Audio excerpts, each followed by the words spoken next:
Le système international d'unités avec aussi les unités carrées. Tu as vu en secondaire 1 le système international d'unités, quand on parlait de longueur, on disait que l'unité de base, c'était le mètre. Le mètre, 10 fois plus petit, on a le décimètre, 10 fois plus petit, le centimètre, et encore 10 fois plus petit, le millimètre. Dans l'autre sens, quand on va chercher du 10 fois plus grand, c'est le décamètre, 10 fois plus grand, l'hectomètre, et encore 10 fois plus grand, le kilomètre. Si je te donne une mesure en décimètres, par exemple 436 décimètres, et je te demande de me la donner en mètres, qu'est-ce que tu vas faire?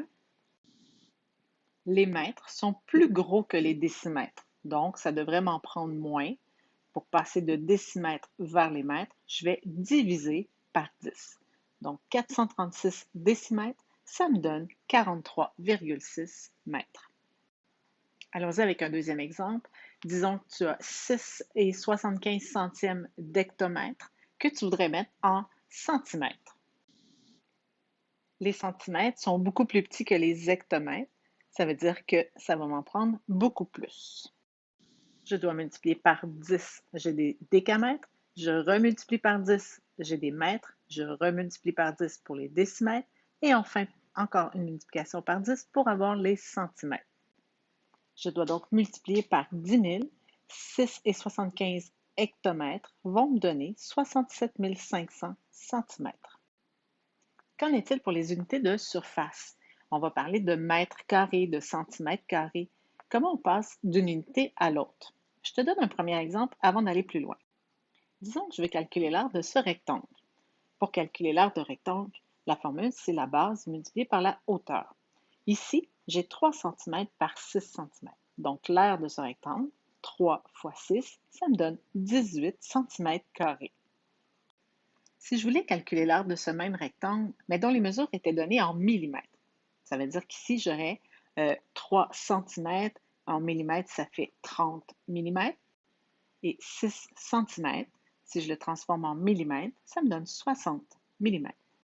J'utilise la formule pour calculer l'aire d'un rectangle, base fois hauteur, donc dans ce cas-ci, 30 fois 60, ce qui va me donner 1800 mm². Une surface qui était de 18 cm², je veux donner cette même surface-là en millimètres carrés, je ne multiplierai pas par 10, mais bien par 10 au carré. Je vais le multiplier par 100. Allons-y avec des exemples. Je te donne une surface qui mesure 7 mètres carrés et je veux que tu me la donnes en centimètres carrés. Les centimètres carrés, c'est plus petit que des mètres carrés, donc ça devrait m'en prendre plus. Combien de fois plus? 100 fois plus, j'ai des décimètres. 100 fois plus, j'ai des centimètres. 7 fois 10 000, j'obtiens 7 mètres carrés. Ça représente 70 000 centimètres². Un autre exemple, tu as 53 846 décimètres carrés et j'aimerais que tu me le donnes en hectomètres carrés. Les hectomètres, c'est plus grand que les décimètres, donc ça va m'en prendre moins.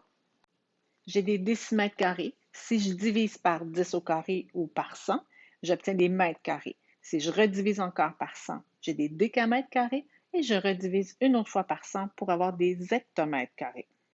Si j'ai des décimètres carrés et je veux avoir cette mesure-là en hectomètres carrés, je dois diviser par 1 million. Pour modifier des unités de surface, si mes unités sont plus petites, ça m'en prend plus, je vais devoir multiplier par 10 au carré ou 100. Et si j'utilise des unités qui sont plus grandes, ça m'en prend moins, je vais diviser par 10 au carré.